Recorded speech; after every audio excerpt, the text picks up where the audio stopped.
Hello and welcome. Yes, it's another edition of Sri's Sunday New York Times Read Along. Our guest this week is Professor Noliwe Rooks from Brown University. She's the chair of Africana Studies there. She's also the author of Integrated: How American Schools Failed Black Children. Our host is back. It's been about a month. Sri Srinivasan is the host of the New York Times Read Along. And my name is Neil Parekh. I am the executive producer and occasional guest host. We are live on Facebook, Twitter, LinkedIn, YouTube, Instagram, and our Digimentors website.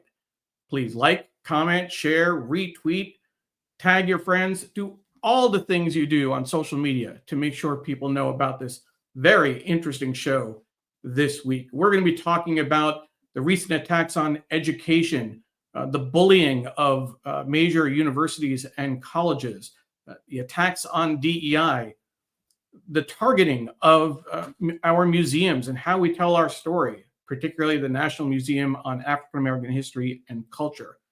And all of this with an expert in the field, Professor Noliwe Rooks from Brown University. We are certainly looking forward to the conversation.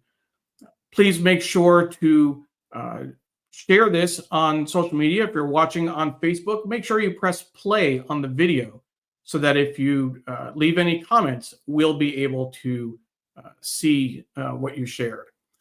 Later in the show, this is the last Sunday of the month. So at 10 a.m. Eastern Time, we're going to be focusing on New York Times for Kids. And joining us again will be my daughter, Emily Parekh.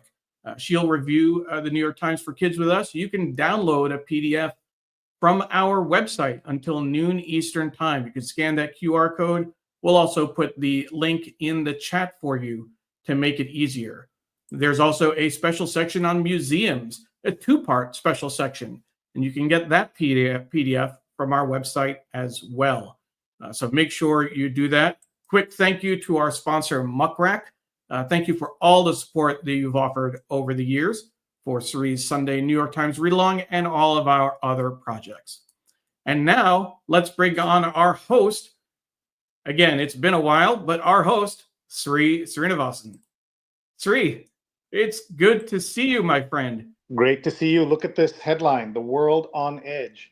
This Absolutely. is the Sunday opinion cover. It could be about the world, but it's specifically about Greenland. But I think this can apply to the actual planet itself and everything that's going on. And that's why we have such a great guest today to talk about all the world, to see the world from a very special and important perspective. Yeah, thank you. So it's been a minute since we've seen you. We've had a few weeks with Easter and Emily's birthday. We took off, and the last show we had, actually, I was the guest host when we had Dr. Pallavi Guha. How have you been for the last month, Sri? Where have you been? Great, including some travel. So I'm always grateful for how you keep the show going and doing it so well. So thank you as always, Neil. Well, thank you, Sri. Thank you. We have a couple folks watching. Let's say hi to real quick. Doug Levy watching from the San Francisco area, always. 5:30 in the morning, yeah. But he's a longtime radio guy, not an old time, but a longtime radio guy. So he's used to this. Paula Kiger, our longtime producer of the show, watching from Tallahassee, Florida. Naomi Service saying gorgeous good morning from Rhode Island. Naomi, thank you so much. And I particularly want to give Naomi a shout out for all the support she's given both to this show and to Shining a Light on Shadows. Thank you, Naomi. Jonathan is watching from New York and as always looking forward to the museum special sections. Absolutely. Diane Stefani is watching from sunny Margate, New Jersey. Looking forward to this important and timely New York Times Read Along. Ken Fisher says good morning from a sunny, calm Iowa, and Pragya Haldapur from the DMV, the DC, Maryland, Virginia area, watching from Silver Spring, not far from where I live in Springfield, Virginia. So let's say hi to everybody for watching. Thank you so much. We do these Sundays, 8:30 a.m. Eastern Time. It's 9 years of the New York Times read along. We'll just quickly look at the headlines before we bring on our very special guest. Trump is pleasing Putin, not just on Ukraine. Rifts with allies and program cuts. And then the big story yesterday, of course, as you know, was the funeral for Pope Francis, the last act for Pope who saw a church for all, and how Israel sent AI into combat. With technology came fatal consequences. And some more things on the front page. Art is bolder than ever. And there are two special sections about museums today. We'll glance at those.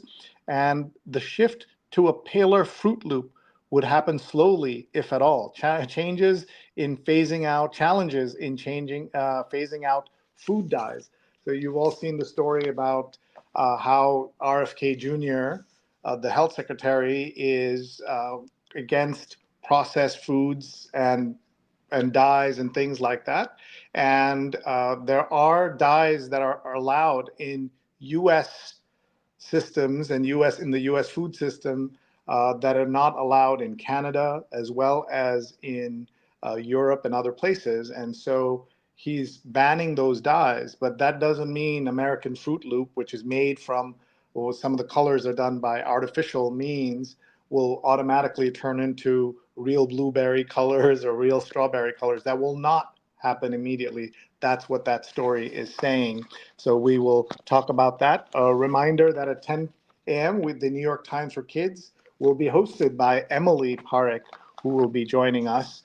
We'll just look quickly at any of the other, some of the other headlines. The Metropolitan cover is Train Tracks Gone Wild.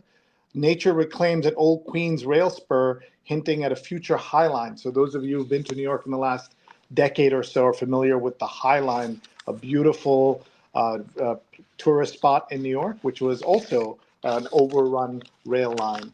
And the real estate cover is about a home built on books, art, and a confessed crush. That sounds interesting. And we also have Arts and Leisure. Theo Vaughn dismantles the interview show. This is about a star of the right-wing manosphere, as they call it. He does MAGA-friendly conversations, pro-MAGA conversations, but sometimes he's unpredictable, is the point of that. And the books cover, since we're going to be talking about books today, is book review cover is Don't Stop Believing. And in Ghosts of Iron Mountain, Phil Tinline recounts the history of a 1967 hoax and its ongoing influence as source code for conspiracy theories. So that is a good moment at which to bring on our very special guest for today's New York Times read along. We are thrilled to have with us Professor Noliwe Rooks, who is a scholar, author, speaker, who's joining us today. We are delighted to have her with us and to talk about her books, her research, and the state of the world, which we know is on edge. So please welcome Professor Rooks. Hi. Hello, Hi. Professor. Hi. How are Hi. you? Thank you so much for having me this morning. Thank you for being with us. Tell us about your Sundays. Are you up this early? You know, I am one of these people who know me will start receiving texts and emails about 5 or 6 in the morning. I get up like really early and have a flurry of work, and then I go back to bed. So you're right now is my kind of, I'd probably be back napping by now. But on this, I just had coffee and stayed up, and so I get to channel all of that early morning energy. Well, let's tell everybody about where you are using some of that energy and where you are based now. When we talked, it was 5 years ago when we first met. You were in a different academic position, and the world seems very different. It was in 2020, right after the killing of George Floyd and the aftermath of that. So let's tell everybody where you are now and the work that you're doing. Yeah, COVID time, Yes. So when we first talked, I was at Cornell University in Ithaca, New York. I think the occasion of our talking had to do with a book I published called Cutting School, Privatization, Segregation, and the End of Public Education. Now I came to Brown University in 2021. I accepted a position as the chair of Africana Studies here. So I'm a professor and a chair, and have a brand new book called Integrated: How American Schools Have Failed Black Children, which I think is probably good context for this moment and for when we say the world is on edge, at least in an educational sense. What the book does is really talk about how all politics, like education in schools, become politics by other means. All the politics that we see in the world, or a majority of them, end up being centered around schools, especially around issues of inequality, racism, and difference. Thank you. We have a lot of viewers who are not based in the US who may not be familiar with how complicated education and politics and how connected they are in the United States compared to other parts of the world. I have rarely seen other countries have so much politics around their K through 12 education, and now, of course, also universities and all the controversy that's happening there. I do want to just, since we saw your range of your books, if you can just quickly talk about the other titles as well. Oh, that work. So I have sort of two lanes that I work in. One has to do with Black women and material culture, political history, fashion. I follow Black women figures and productions like magazines that Black women have made. The other kind of lane that I work in is education. So you see 4 of my 6 books here. And I think it makes sense. Oh, wait, we're scrolling so you can see the rest. I think it makes sense. It should make sense when I say I jump back and forth between let's talk about the politics of education and race and racism and do things like white money, black power. And then, I'll be like, let's see what's going on with Black women's magazines. Did they have fashion magazines? When did Black women become fashion journalists? Let's talk about that. So I bounce back and forth quite a bit. I'm in the education moment right now, but my previous book that came out last July, A Passionate Mind and Relentless Pursuit, is a story about a Black woman educator, freedom fighter, civil rights activist, and political theorist who has really shaped my understanding of this moment and how we survive it. And then Integrated, which is new, tells the story of my family. It's the United States' engagement with integration policies, desegregation policies, told through a lens of a family history of my grandparents who were educators in the Jim Crow South, in the South for your listeners who aren't in the U.S., in the period of time when racial interactions were rigidly legislated in a period that's called the Jim Crow era, when things like if you could walk on a sidewalk with a white person, if you could look a white person in the eye, if you could go to a restaurant with a white person, politics were structured black and white and in a hierarchy of white supremacy, like white people being legislatively higher than Black people who were legislated to have less than. And that's such an important conversation that we need to have about your book, and we'll talk about that as well as what's happening in the world today. Here's the review from Suzanne Perez. An award-winning scholar of education and Black history, Rooks weaves together sociological data and the experiences of her own parents, grandparents, and son, who all faced discrimination and paid a steep price for the unrealized dream of integration. It's a powerful indictment of our public school system, and one that policymakers and education advocates will do well to examine. So that's great praise, and everyone should check out the book. Let's say hello to a few people watching. Melissa Ledke, former guest on the show, is watching from Cambridge. And Neil's reminding us that the New York Times for Kids is available only on our website as a PDF. It's available in the print section, obviously. But if you want to get it as a PDF, you want to get it before noon Eastern by going to our Digimentor's website. Otherwise, there's a tiny URL on the screen as well where you can download this from. So do check that out. Let's say hi to Shashi, who's watching from the Washington, DC area. And Dan Foreman's watching from Gloucester, New Jersey. Good morning, Dan. Always great to have you with us. John is watching from New York City, and Deborah from Fort Lauderdale. As you can see, Professor, we have folks from all over. And I love what Pradnya is doing. Pradnya is tagging her friends. So if you know people who would benefit from this conversation, please share this on whatever channel you're watching on. We're on Instagram and Twitter and Facebook and YouTube. And so please share. We're also on the channels of Scroll, which is one of India's most important and independent websites there. And Stefan Kaplan's watching and says hello from New Jersey. Wonderful to be here. So we're so glad everyone is here and sharing this with everybody. And Deborah says she's looking forward. So thank you, everybody, for being here. Deborah's watching from Fort Lauderdale. Thank you. So Professor Rooks, let's get into the current state of the world. And when you and I spoke 5 years ago first, when we met, it seemed like America was having a very progressive moment. It took the aftermath of the killing of George Floyd for everyone from corporations to individuals to kind of say, we need a change in America. We need to relook at how Black people are treated, and we're going to do things better. It's not that everything got magically better, but there was an awareness and a sense that we owed a change to society and something needed to change. Fast forward to today, it seems like not only were the gains since then erased, but things where we were before 2020 have also been erased, and all of it seems under attack. So would love to hear your thoughts on the current situation.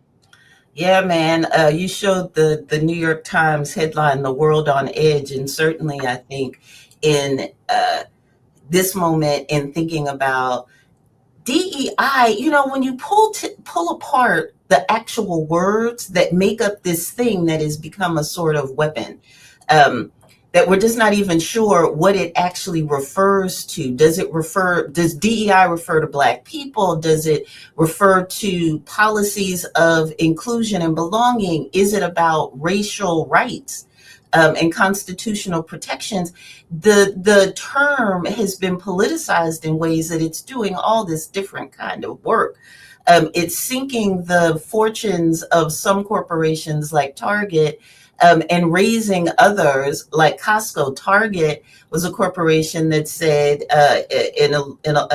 wanted to align itself with the changing sentiments of the current presidential administration, and said, we're going to get rid of all of our policies that allowed for affinity groups, that allowed for celebrating certain kinds of days, that affirmed our corporate culture as one of welcome and belonging, and we're just going to do merit. And Costco, on the other hand, came out the gate and said, these ideas about belonging, difference, are central to who we are, and we believe good business, and they held on to it. And so the changing fortunes of those two companies really point out a lot of the tension, how people are thinking. It doesn't resolve where we are, how we got here, what's right, what do most people believe, how do you legislate belonging. It doesn't fix that for us.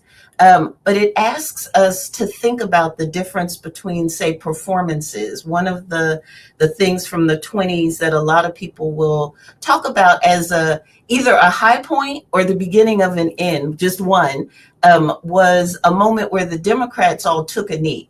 This was in 2020 when the idea of kneeling in public as some sort of protest having to do with George Floyd and the idea of Black Lives Mattering. And so if folks will remember, in the US will remember specifically around sporting events, this idea of you're going to take a knee in support of and against the idea of police brutality and in support of Black rights and humanity became hugely politicized. And at one point, the Democrats, in showing their alignment with these sentiments of inclusion, all took a knee and they were draped in kente cloth. And as I was saying, so a lot of people said, wow, this is great. It is wonderful to see the political party actually join forces with this kind of populist movement and affirm it in that way. And others said, well, we don't necessarily need them to take a knee. We need them to legislate policies that make it impossible for these kinds of transgressions to continue. And I think right there in that, what was rubbing up against each other is acknowledging a difference, is acknowledging racism and racial differences and inequality. Is that the struggle? Is that all that's required? Is that politics? Does that move us forward?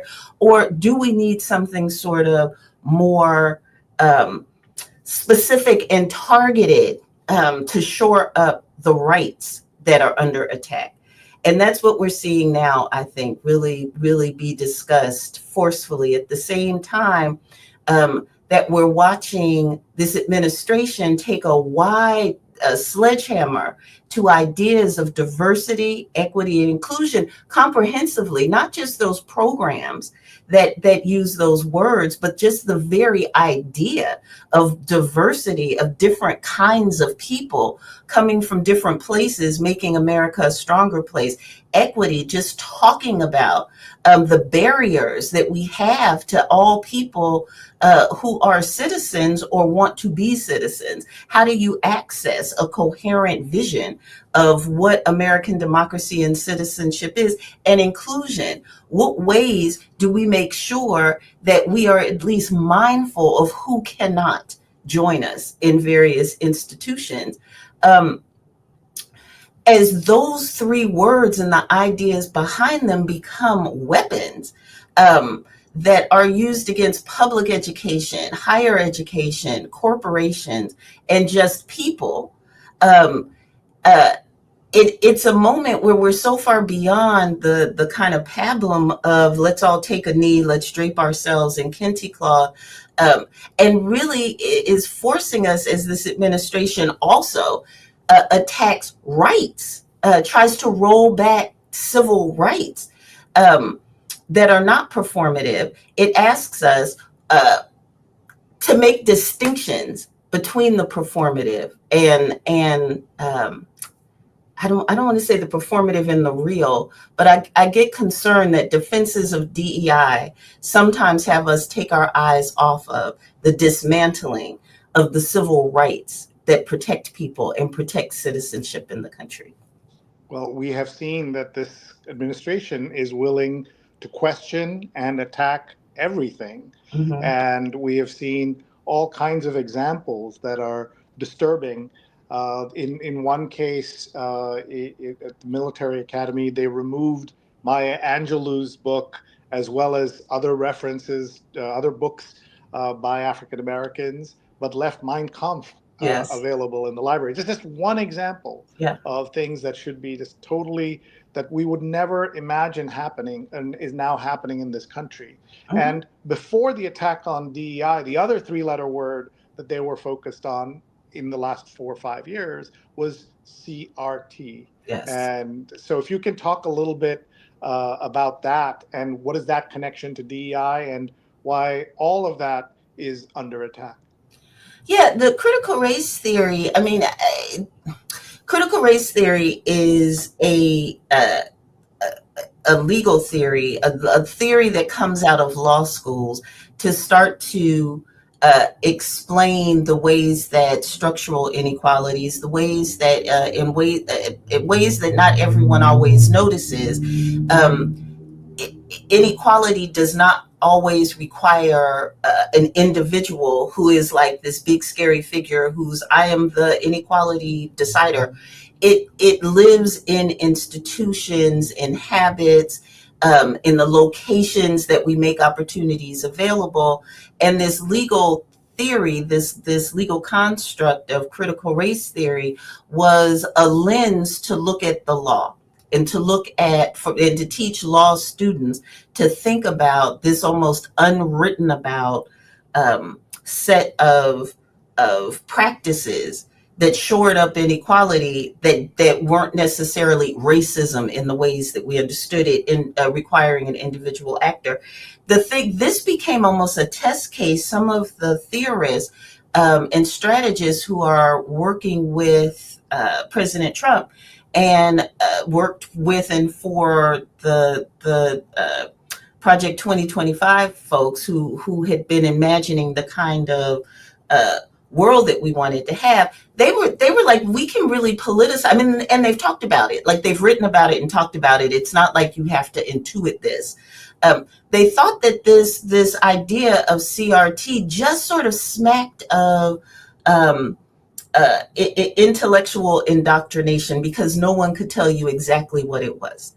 But I mean, people in the law could tell you exactly what it was, but others were sort of using it more broadly than how it was intended. And so they were like, we can use this to make regular people who are not sitting around reading these books and having these erudite conversations about the law and CRT believe that they're losing something, that they're losing out. That this idea of focusing on race and barriers means that those who are not part of the groups, generally discussed as having to face and overcome different kinds of barriers, we can sort of make a wedge so that those who are not part of those groups can feel like, well, we're losing something. Why are we focusing on them? Why are we not focusing on us? Why is it critical race theory and not like just everybody needs rights theory?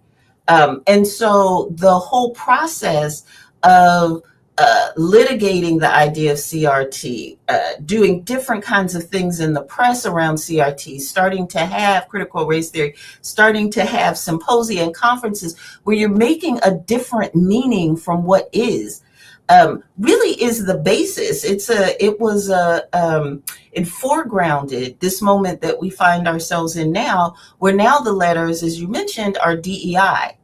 And in similar ways to what CRT was, because you had a lot of people were on radios, TVs, writing, and all over social media saying, what you're calling critical race theory is not critical race theory, because they were just saying sort of having books that have to do with different kinds of people in a school library is critical race theory. What if we just want all books by white people? What will be wrong with that? Why can't white people have books, right? And so it became this kind of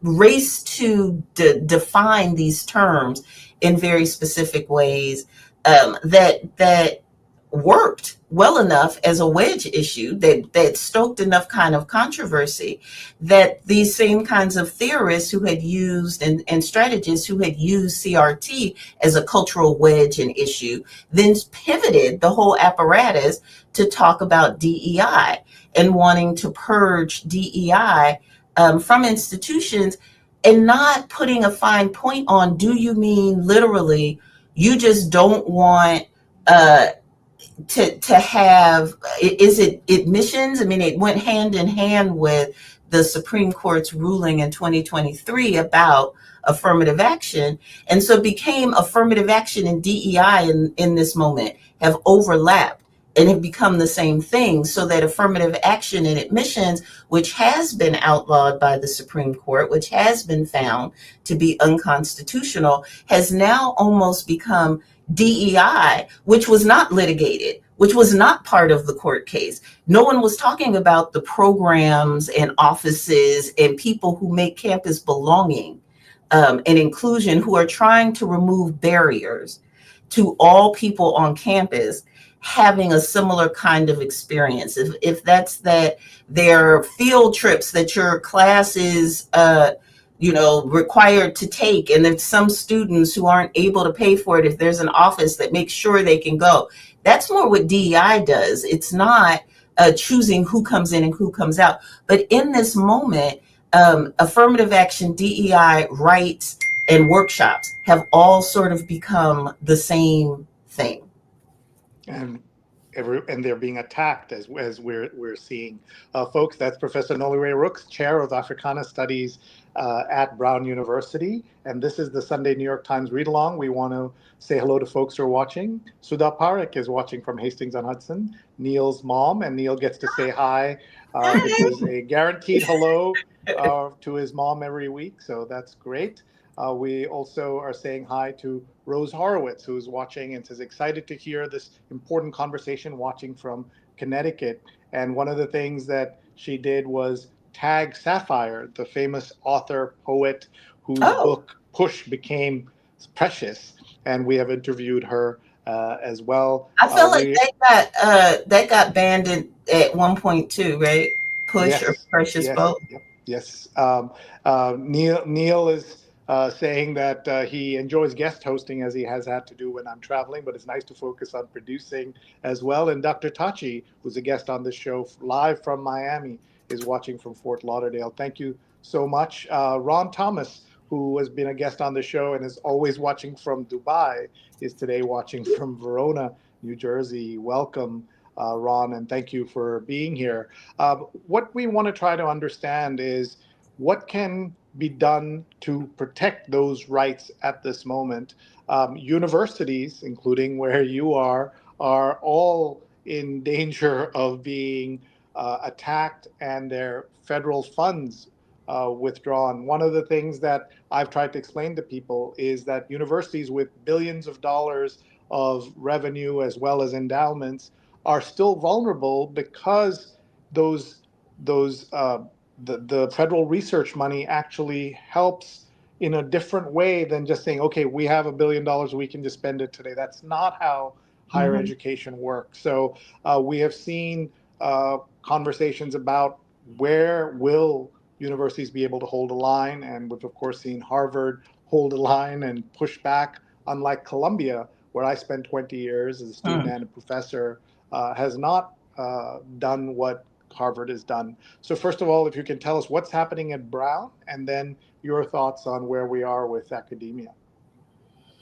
Well, I think this is a real moment. A lot of us on campus are Brown. I have the same question. What's happening?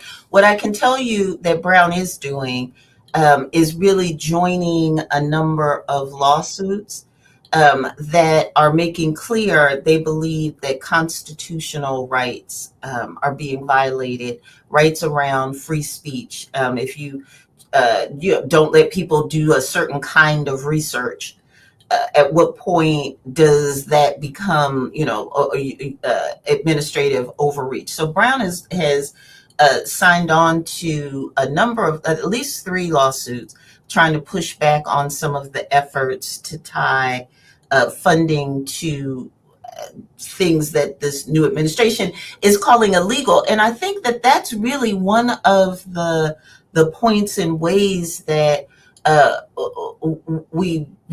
people who want to push back, who are interested in having universities change to meet the law, like to be in compliance with the law, but to not gut the basic idea of pluralism, of freedom of speech, of the ability to do certain kinds of research, is to really, we are assuming that, or very often it seems that institutions like law firms or universities are assuming that because something has been put into an executive order or tweeted out on Truth Social or Twitter, that it is legal, that it is in fact the law. And I think that Brown and others right now are really just sort of interested in seeing, what is a lot of what the trouble is over DEI. So to be like, well, you're engaging in illegal DEI activities. This administration has not been particularly clear in putting a point that I've seen at least, on what that means. What is illegal DEI exactly? We know affirmative action, if that's what you're talking about, in admissions in certain ways, has been found unconstitutional. But the rest of it that we understand DEI to be doing, supporting affinity groups, having different workshops, providing support to people who are feeling alienated and isolated for a variety of reasons. It's not clear to people on campus what's illegal about that. it's not clear to judges what's illegal about that. And I think that that's one of the smoke and mirrors of this moment, that we're feeling like we're defending. It's not clear exactly what we're defending or defending against. It's a choose your own adventure. Different people have ideas in their head. We're defending against the purge of certain people from our campuses. That's what DEI is. We're defending certain intellectual departments. I'm the chair of Africana Studies, and the numbers of times that people on campus and all sort of say, you have to be terrified. Isn't your department now illegal? When again, you're conceding ground that has not even been tilled. Like no one has said academic departments are in trouble. So I think that kind of panic and terror. And then the third thing that DEI doesn't really speak to this targeting of immigrants.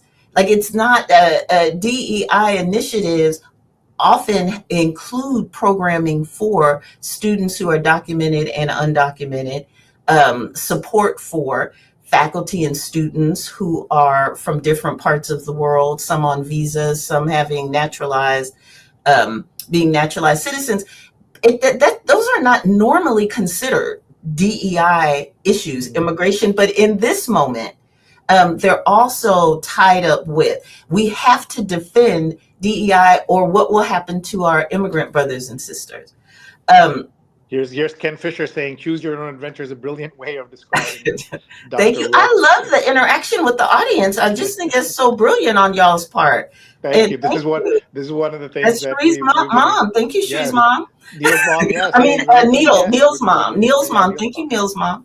Yes, and Miriam is watching from Hell's Kitchen. Thank you, Miriam, for watching. So I think we're all just in a little bit of a free flow. And the thing that I want to say is, I in the midst of the stew of what's going on, you need to pick out and be clear about what you're consuming, what you're defending, what's a bridge too far and why, and not just assume we want to join against all bad things. We're at a point of specificity. Yeah, I will say the couple of things. One is that you're right. People shouldn't cave in before they even know what the accusations are or what the situation is. But unfortunately, we've seen some law firms do what I'm calling this pre-cave-in. Some universities have done that, and some departments which house Middle Eastern studies and therefore are part of conversations about Israel and Palestine, Gaza, all of that are also being targeted. Yes. And so we have seen that. There's been some news. We saw 1,000 visas of students that had been canceled have been reinstated. Yeah. But this is also confusing, and the lack of clarity is an issue. The other thing is the mandate that Trump has claimed. Yeah. Even though he didn't win 50% of the vote, he won by 1.5%. He had the 11th smallest victory in an electoral in an election in the U.S. And if you look at everybody who voted, so about 30% of Americans voted for him, but he's been claiming a mandate that allows this kind of sweeping attacks on everything from academia to corporations. Dr. Tachi says, indeed, I think the lack of clarity on this leads companies and institutions to preemptively do things that may not be called for. So how do you advise everyone from politicians to academics to hold the line when the line isn't even clear? So some thoughts on that, please. Well, yeah, I mean, so many people quote the brilliant Timothy Snyder, who a decade ago wrote a book called On Tyranny, that was just looking at, when you're watching authoritarianism and fascism really take hold in a society. He's focused on Europe in the 1930s. So often we kind of go, what were those people thinking? How did they just sit around and watch a Holocaust develop? What were, what there had to be a point where you knew you were supposed to run. And what he says, and in response to what you were asking, I would say, he says, one of the things you can't do is concede in advance. And so what we have watched, I think in some ways, unless there's some more to the story that we don't know, just sort of what we see is there's an executive order that is not clear how constitutional it is, and you would expect lawyers to want to get that point clear before conceding anything. They're conceding. They're like, yes, we will do whatever, just don't attack us, don't be mean to us. And we saw the same with Colombia. I think that one of the things that I would say is there is nothing, when you watch his authoritarianism creep, and it's not just, we focus almost relentlessly on Europe in the 30s, specifically Germany, but other parts, Italy, Spain, in the 1930s, like that's where we're focused. But authoritarianism and dictators are all over the globe. You can look at Central America, you can look at Africa. Africa's had a whole long history of dictators who come in on saying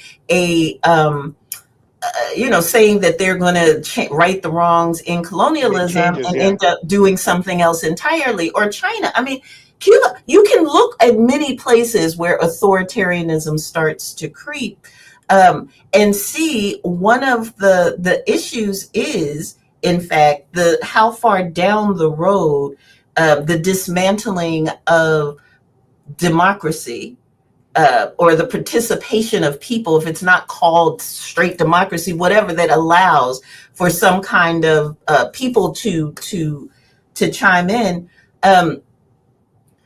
how that starts to take people out and substitute the role of one person's idea. The Philippines. I mean, you can go around the world and see what this looks like. And so I think instead of a lot of the hand wringing that at my institution and others, you can run into with people worried about, well, we don't want to call something fascism and maybe offend people, or we need to have intellectual diversity. So some people may think authoritarianism is good. We don't want to now take the space off the table for those people to feel like they can argue for fascism. Or some people may think we've gone too far with affirmative action policies, with diversity, with allowing different kinds of people to be here. Maybe we should take a moment and let them have their voice too.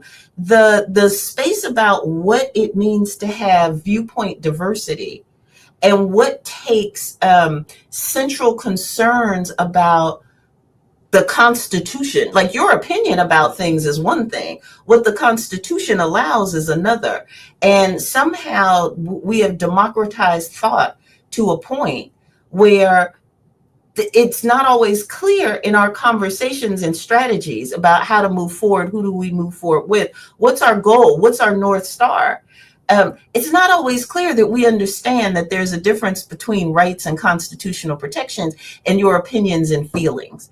And if I have a critique of DEI, I don't know how popular this will be, but if I have a critique of DEI and how it's been enacted some places, it's that it really did move from this thinking about how do we remove barriers for access? How do we protect the legal and constitutional rights of people, to we want people to feel good about being here. Whoever they are, we want them to feel like they belong. It turned it into this sort of individual experience of an institution almost, or being able to claim, because I, as a member of an identity group, feel this. Now I'm going to say that all members of my group share my feelings. And if there is something, this isn't the moment to parse it, because the whole enterprise is under attack. The time to have this conversation was like before the federal government wanted to throw the whole thing out. But because we didn't have that, what is the difference between a right and a feeling? It has confused some of what our response is and should be, I would say. Sure.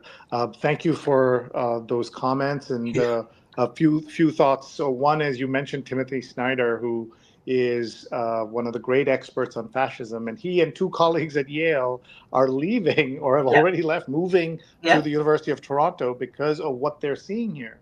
By the way, tomorrow's big election in Canada, where the liberals are likely to win, even though they were definitely going to lose until President Trump jumped in and started saying this nonsense about the 51st state. He just said over the weekend that he's not trolling, that he is serious about No, the I think 51st. he's serious. I literally do think he's serious in his mind. I think in his mind. Yeah, that's true. But the Canadians are not going to let it happen. I But don't. as you mentioned, authoritarians around the world, it was I was just thinking about the Philippines and how people also have a short memory, right? To imagine that there is a Marcos in the presidency of the Philippines again, it would be unbelievable. Just as many of us who saw January 6th and said there is no way there will be a second Trump presidency. And now, not only did he get that, he's now talking about 2028, which is Right. against the Constitution. But he's able to see that. We have so many great comments coming in and some questions, which I will read to you. Diane Stefani says, the cruelty, chaos, confusion, and fear is the point of this administration. Deborah says, Congress needs to step up and defend our Constitution and rights. Doug says, I remain puzzled and deeply disturbed by Colombia's capitulation. Makes no sense given the institution's heritage and prior leadership on academic freedom. And a question here from Rose, is this attack on DI all a smokescreen, the shitstorm strategy advocated by Bannon to distract us from tax cuts for the rich and the US becoming an oligarchy? So, yeah, Rose, I'm with you. I believe in a good conspiracy theory, quite frankly. I think that they get a bad rep. I think that conspiracy theories are we are, sentient beings trying to make sense of the world. What I think, though, is that the smokescreen is, I don't think we're having a smokescreen about tax cuts for the rich. That's the, Doge. Doge is doing that. Like, oh, we're saving all of the money all these places, and now we'll be able to pay for tax cuts. What I worry, though, is what we're being distracted from is how DEI is making it possible for there's a whole conversation that goes on amongst Federalist judges about the 14th Amendment, and calling the 14th Amendment the poisonous tree, and that all of the civil rights law that come after the 14th Amendment, the Reconstruction era amendments, 13, 14, 15, getting rid of slavery, citizenship, and then voting. The one about citizenship is a particular focus for activist judges in and around the Federalist Society, as they write about. Like, if you read the things that they write, if you read 2025, they're clear about this. That they think that the civil rights protections were not necessary because all the protections that we needed were in the Constitution. And they've been talking about figuring out how to repeal them all. All of the protections that come from the civil rights movement and before, because there's a whole bunch of 1870 1880 and 90 civil rights protection laws that they also want to get rid of. I think it's seriously what they're rolling back is what is the United States, to seriously think about, without the civil rights protections around housing, voting, shoring up citizenship for others. What does the United States become without these? And what they are beating up on, to my mind, and what they said they were going to beat up on, because again, I'm just going by what they said they were going to do, are the judges that can enforce civil rights laws. The idea that it is that the Constitution is the purview of trained legal professionals to decide, and not the president. And not administrators, and not people who are in the cabinet. But there's a Constitution, and then we rely on federal judges and then the Supreme Court to enact it. What they want to get to is the president gets to decide how we interpret the Constitution and laws. And we're watching an erosion, to my mind, as we see a judge be arrested, not for a ruling, but for supposedly the charges protecting or coming to the aid of someone targeted for deportation.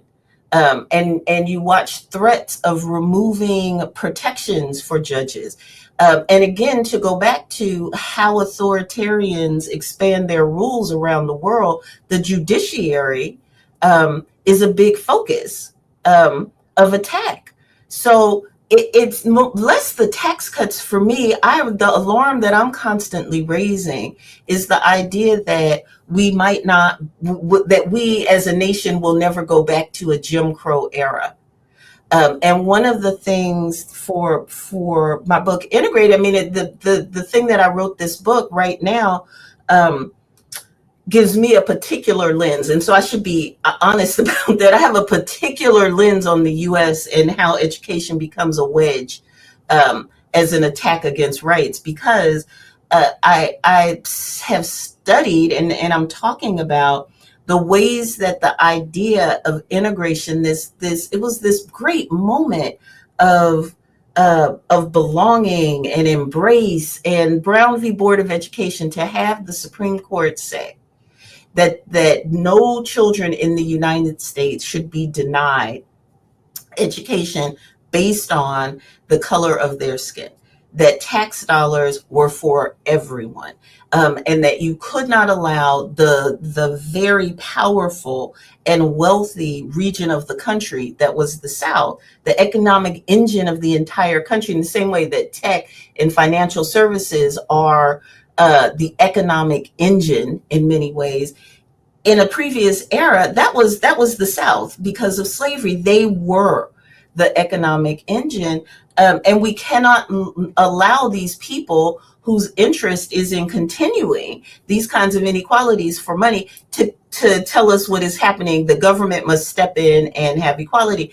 To watch the swing from that, this great unquestioned kind of idea of what we're going to do, to watch the resistance. What the book is about really is how year after year, decade after decade, the courts, politicians, philanthropists, and just parents waged a war against the idea that the government should be able to tell them what to do with their kids, and should be able to tell them how their kids would be educated and with whom. That was a bridge too far. We want the money for education. The states want the money, but they don't want this idea that we have to educate certain people in certain kinds of ways. And they were willing to destroy so much to get to it. And that just seems to me to be a kind of prehistory for some of what we're looking at now. Of course, your book is called Integrated: How American Schools Failed Black Children, and we want everyone to get this. It's a powerful and insightful exploration of race, education, and systemic inequality. A lot of the things that we now see in terms of the anger on the far right, we saw in the attacks on schools and on public education going back multiple years, and that's the moment we are here now. Just very quickly, could you tell us, what does the Department of Education being cut down or destroyed, what does that mean for American education?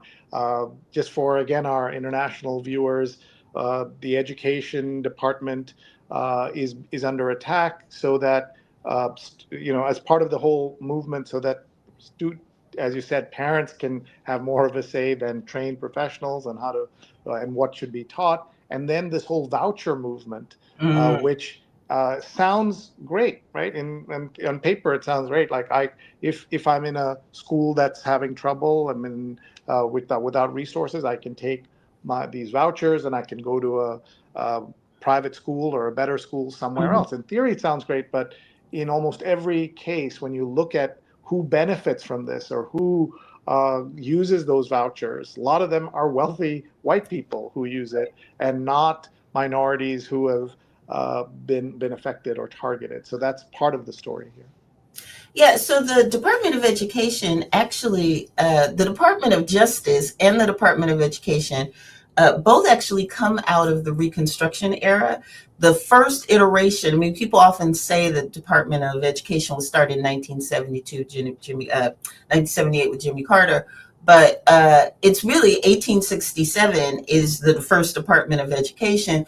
But it's to oversee the education of the newly freed slaves and white people in the South. Now that we've decided that there's going to be taxpayer supported education in the South, this department is supposed to um, just kind of have that be an orderly process. It lasts 1 year because the states in the North and the South start to say, well, if you have an entity, a federal entity that gets to tell us we have to send money, how to spend money, how we have to treat people, that seems like government overreach, and we don't want it. So it is run out of the federal government after a year, and it's always under a kind of microscope and attack. Honestly, the biggest power that the departments of education have, which goes along with some of what I've been saying about pay attention to rights, they protect the civil rights of children across the 50 states. So if in some states it's looking like some group of children are treated consistently differently in ways that their rights are not being upheld. If it's special needs children, children who have different learning styles and are not getting the resources that they need. If it's Black children or white children in poor rural areas who are having to drink contaminated water. These are civil rights issues that the Department of Education used to have one of the most sort of robust and well-organized team of people to protect those citizenship rights. Now, though that has been completely gutted in the current downsizing of the department, the other big thing that the Department of Education currently does is provide Title I funding for poor students across the country, things like after school programs. Some of them is the free breakfast programs for kids come out of Title I funds, which are for schools that have children that fall below federal poverty levels for a family of four, which I think right about now are like $20,000 for a family of four. If you are from a family that is below that income level, then and you go to a school and there's enough of you at that school to be considered a Title I school, you get a influx of cash to help with tutors, and all of that is at issue. What will happen to that money, and what the current administration, the Trump administration, has done, although I believe there's been lawsuits to challenge this, is to say if you states want Title I funds from the federal government, you have to get rid of DEI in your schools. So what the pre-Department of Education did, it dispersed those funds to people, it protected civil rights, and it dispersed funds for special needs kids and learners. And all of that, more than anything else, more than what gets read, who gets hired, that's the core, those are the core functions right now of the current Department of Education. And it's just, it's like a war on the most vulnerable. It's not about what books are read. It's not, the government has never said certain books have to be read. Certain ideas have to be taught.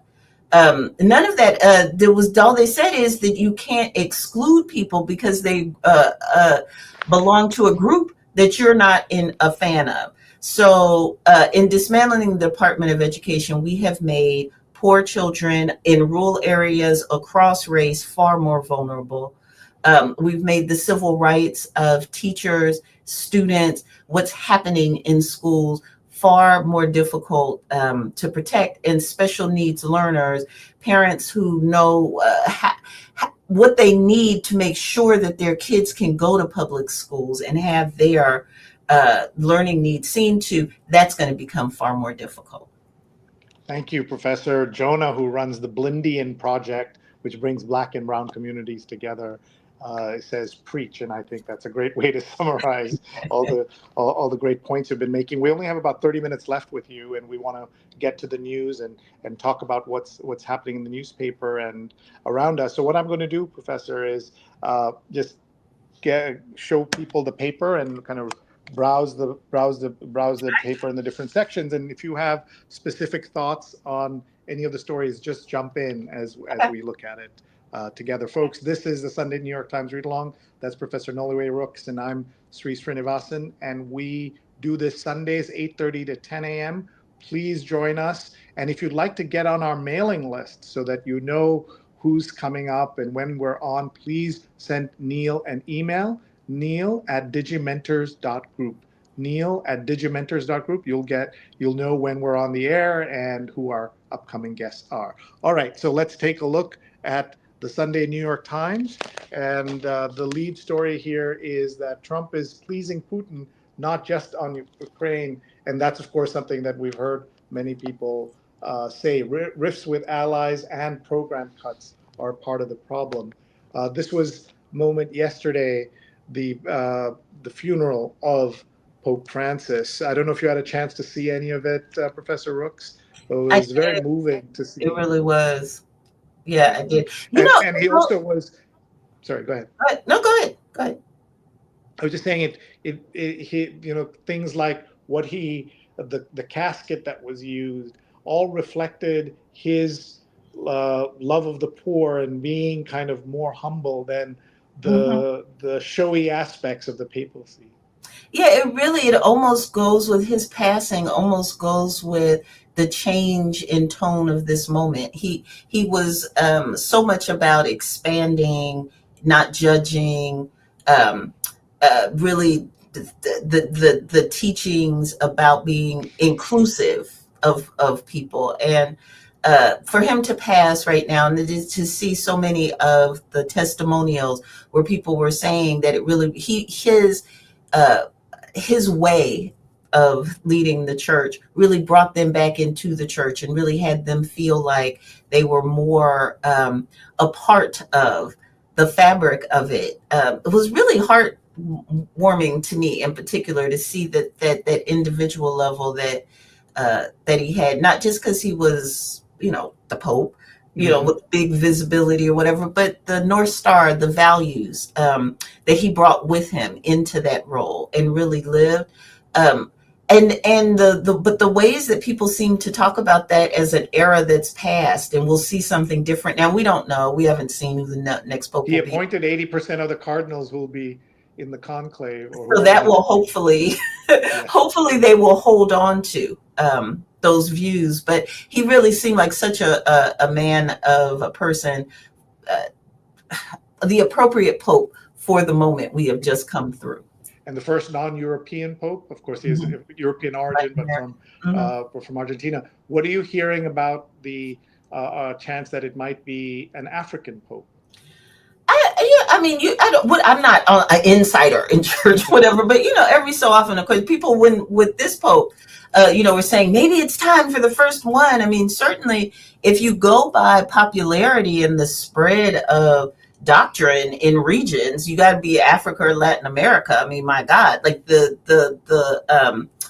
level of embrace of the Catholic Church in both the African continent and in Latin America is stunning and broad. And so if it's sort of by the places that are sort of performing Catholicism, you got to think Africa and Latin America would have a shot. But again, I have no idea, really. All right, let's see what else is in the paper. How Israel sent AI into combat. With technology came fatal consequences. And confusing time to own a Tesla in blue Marin County. We have seen, of course, that these are some of the people who owned a Tesla because of what they wanted to do to help the environment as an e-vehicle.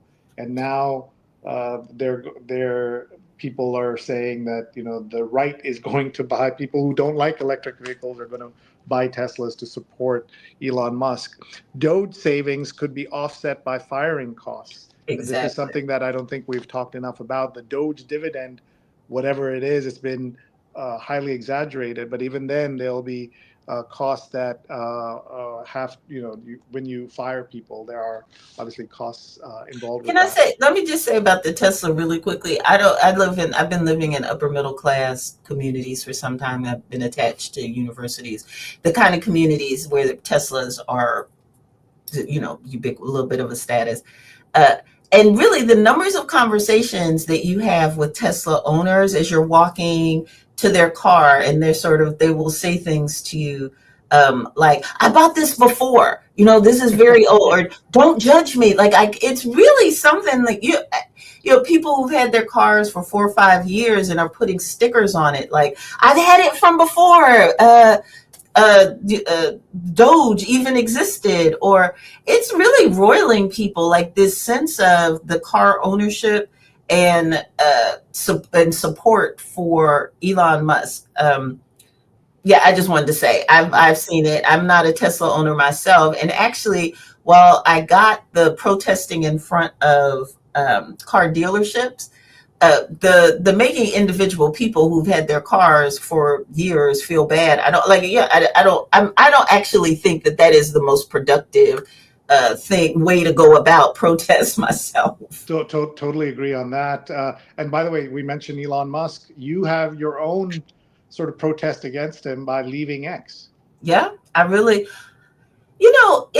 Much to the chagrin of my publishers, I'm sure, because I left right when I had a decent kind of following on X, and I had locked down my account just because there were so many people. Like, there was just a change in the quality of the interaction that I actually used to enjoy, talking about everything from the cute singing kids, to real kind of global politics. But the things changed so drastically, and became unpleasant in a way. And then when it was like, sort of, X is going to become part of some other Musk company that he is doing, and it just started to feel like the idea of there being privacy, or that this was something I could carve out a little world in and still feel good about, and not feel like I was succumbing to politics in a way. I just couldn't do it anymore. Again, much to the chagrin of my what you use social media for, in part, is to promote things, quite frankly, and to amplify what you're saying. And so everyone, please find her on Threads, find me as on Blue Sky. Yeah, please find her. me elsewhere, since I have left. But I do, just sort of in politics in a moment, it's hard not to think back to some of, like, what we're seeing in the paper, and how there was, now this is decades ago, not George Floyd, this is back to Arab Spring, how it really seemed like for a moment that these kinds of websites, Facebook, X, were going to be a voice for the voiceless in a way. We're really going to help people find each other. And then it started to be revealed the ways that these are just corporate sites, really. Like, we may be finding joy in them, but the owners of the sites really do have some control over what happens in them. And I think not just that, we've seen how they were putting their thumb on the scale to make things worse for young people, for engagement, for things like that. And that's really an issue. Miriam says some progressive organizations ask you to share things on Twitter, or should I say X. Do you think one should do that, or just leave it? I mean, again, the choice that I made, I'm not a zealot in a way that I'm going to tell other people what they need to do, or that this is striking a blow. I'm not sure that it matters one way or another, except to my followers or my whatever, if I'm on it or not. I think, though, it has to be, just go down to, do you feel good about it? Does it cause you agita? Does it cause you concern? And increasingly, I was feeling like I had to justify to myself, not other people. I was having internal conversations about how this is okay. I've known these people for a long time. I'm not, but there was a little too much chatter making it okay for me to believe that it was actually okay. It wasn't sitting well with me. And so I went ahead and made that choice. And that's just a choice, honestly, that I think people have to make for themselves. Sure. Neil? Sri, I just thought we'd jump in here. You've talked about Twitter and Elon Musk several times, specifically in your newsletter, the Sri Sunday Note. But I thought I would jump in. You and I have both stayed on Twitter and we've used it. It's not the same place that it was a few years ago, and I've certainly done much less in the past. Can you take a moment, Sri, talk about your social media footprint? Sure. Yeah, I just to say that with X, that I think there's still benefits to using it, but everyone should make their own decision. That this is in my case, the people I reach out to, especially the power of the DM, the direct messaging inside Twitter is really important. And then I take some pleasure, Professor Rooks, in being able to criticize Musk on his own platform. It's kind of some kind of, maybe it's childish to feel that way, but I feel good about being able to do that. And that still says something about the US, right? That, I mean, or how it should be, that you should not feel scared.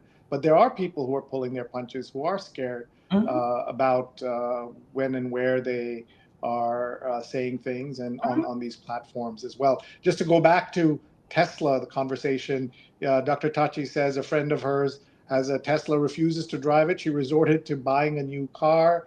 Doug says, I live in Marin County and I'm so happy my EV isn't a Tesla. Pradnya says she's finding Tesla drivers being weirdly road ragey here in the DC area. So I think if people buy cars, as you said, it's not about individuals here. It's about the ecosystem and what, who you're supporting and what you're doing with it. But it's certainly a complicated issue. And I have friends who say this is a Nazi bar. You have no justification in hanging out at the Nazi bar. And so that's a way to look at it. Wow. Yeah. Let's see here. Let's move to food. The shift to a paler Fruit Loop would happen slowly, if at all. And this is, of course, a conversation about food dyes. And I'm a huge critic of RFK Jr., but the idea that there are food dyes approved in America that are not approved in Europe and Canada is a problem. And I'm glad he's tackling this. Yeah. But this story says it's not going to just happen magically. Yeah, the corporations that lobby and fight for food dyes. The one thing I will say, I'm not mad at him about food dyes, and I'm not mad at him about saying that sugar is not the best for you, and how much sugar we put in food is not the best. I find those two little moments in a sea of things that really are very concerning to me. Kind of like, well, okay, I agree with you on the sugar. I'm not mad about the food dyes. But there are so many other things that we have to worry about. And we'll also say in the African American community, because of all the problems that have been there with the establishment and how it's dealt with health issues over the years, during the pandemic, we saw rates of conspiracy theories and everything else affect that. And so this is not going to end up in everybody being healthier because of everything else that's going on. No. There, I mean, the inequality is still going to be inequality, but we put way more sugar in things in the U.S. than other people do, and it's okay to get rid of it. Yeah, exactly. If we can do less of it, that'll be good. Maybe Shakespeare's marriage wasn't so bad. This is about a letter suggests that the husband and wife were not at odds, as has been said for many centuries about William Shakespeare's marriage. This is the thing about a newspaper, Professor Rooks, that you never know what you're going to be seeing. Yeah. And that's why there's something about a kind of print edition, especially of a newspaper. More stories here about what's happening in Ukraine.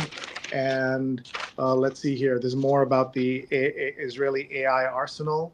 And the anti-Trump of Canada is finding his moment. And this is Mark Carney, who is the prime minister now. And let me just go back to the AI for a minute. And this is not about Israel and combat. This is a moment for AI is really about to remake higher education in K-12 in some kinds of ways. But the ways that they just rolled out some of the deep research AI to some universities, and these are things that rival the abilities that we train grad students to have around finding, summarizing information, making an argument, learning how to do that kind of research. Now, for these deep research ones, which is not ChatGPT, it's like a more formidable level. Really, you're putting in prompts and you're getting back what would be a dissertation prospectus almost, that could maybe just have a little bit of tweaking. I think I'm just coming to understand the ways that AI is really going to remake things beyond the sort of Alexa moment. I was just sort of like, where AI is just gonna be like Alexa, you speak into the air and Alexa gives you things. And I think But it's going to be more much, maybe yeah, it's happen. going to be much more complicated than that. Yeah, I Let's think talk so. about museums for a second, because the New York Times has a special section on museums. Art is bolder than ever on saving the planet, standing up for social justice, and more. And this is an indication that maybe museums are a place that will stand up and fight back against a lot of the things we're seeing. The second part is evolving and adapting artists and museums respond to shifting circumstances. Of course, that's what we're seeing as well. So let's talk a little bit about the attack on the Smithsonian institutions and one particular Smithsonian museum that you know very well. Yeah, we're still waiting to get, I mean, things just sort of keep trickling out about this. So we knew that the director was on personal leave before uh, uh, taking a permanent leave. So I don't know if that had anything to do with the administration.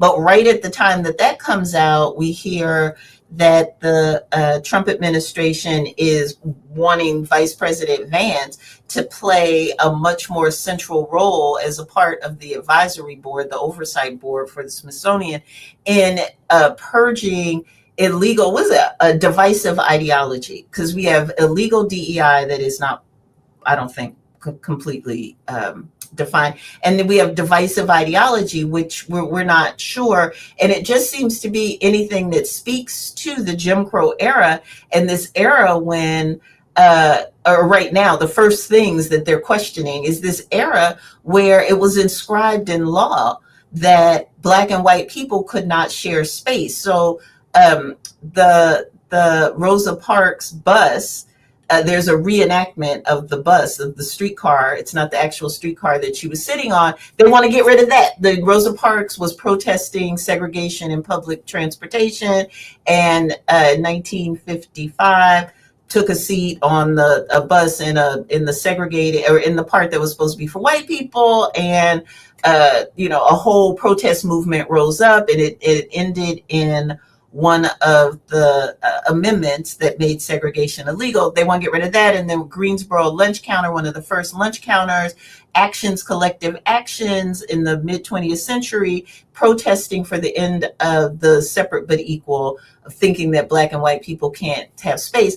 They want to get rid of that. Then I saw that after the outcry, there was a walk back of it, and kind of like, well, we're not getting rid of it. Maybe we're just going to take it down. But I think the larger thing that I've been talking to some people about, who's historians and people who care about the past, it felt like to a generation of Black people that you were giving the federal government pieces of this past to keep it safe. It felt like, well, the federal government, if the Smithsonian has it, then we know that the casket that Emmett Till, who was murdered in 1954, it was lynched. Actually, a lot of people don't know, and in response to the Brown v. Board of Education ruling, like his lynching had to do with that as well. But they have the casket preserved as something that is special. Now I'm talking to people, and we're kind of like, what's going to stop them from taking the casket out back and burning it? I mean, not to give anybody ideas, but what keeps this stuff safe now? These precious items, who actually owns them? And if the government owns them and there's this change in ideology, what happens to them, and what does that mean? Like, if they do purge and burn, and no one has said, they have not said they're going to do this. Like, I'm jumping ahead of where any administrative officials have said they're going. But if they do, what do we do? What is recourse? And I just think it's a good time to start thinking about those things now.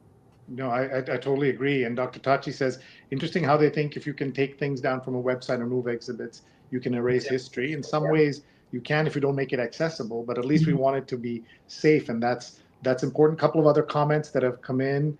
Norman says that in the Philippines, they put more sugar in stuff than us, Wow. which is unbelievable. And Norman says AI agents are having conversations with each other, creating podcasts, and take Any side of an issue, you assign it to. It's interesting that Norman says he's politically homeless. And then when the U.S. starts to purge and burn them, let us hope the British Museum comes Oh, to wow. rescue. I mean, That would be something. that could be That would be something. yeah, and but this is the reality where the things that we were certain about we're no longer certain, and then there's all the other extra confusion that comes in. We only have a few minutes left with Professor Rooks. Want to just look at what else is in the paper. By the way, just one thing about Lonnie Bunch, who is now the secretary of the Smithsonian, but was, of course, the driving force of the African American Museum. He wrote in his book during the first Trump administration that he gave President Trump a tour of the museum. And as you know very well, the museum starts at the in the depths of history with the worst moments of the transatlantic slave trade, and it's on purpose. It is moving and dramatic and causes you to reflect. And Trump didn't want any of that, and he wanted to go straight up to the Michael Jackson section and the Michael Jordan sections of the museum. And this was in his memoirs. And I said, it's not an issue because they know no one's there is going to read this book, and it's not a problem. But now these are all people who are going to use and hold all of those things against anyone who said things, and that's an issue. The book review cover is "Don't Stop Believing" and "Ghosts of Iron Mountain." Phil Tinline recounts the history of a 1967 hoax and its ongoing influence on source code for conspiracy theories. That sounds very timely, so I definitely want to take a look at that. We also just want to see what the Times Magazine cover is, how a college volleyball player wound up at the heart of the war over trans athletes in women's sports. And this is the cover here. Breakpoint is the cover of this story.